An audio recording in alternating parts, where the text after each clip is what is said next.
எந்த மோட்டரையும் நம்பாங்கல்றா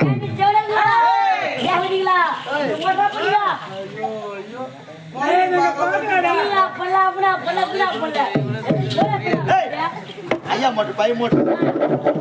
காய்கறி தண்ணி வரும் உள்ள சுண்ணா மோட்டர்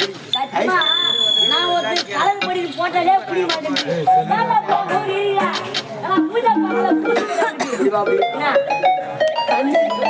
தண்ணி எங்க வருது எங்க வந்தாலும் தலை பாக்குறோம் தெரியும் பாறையா பஞ்சாடு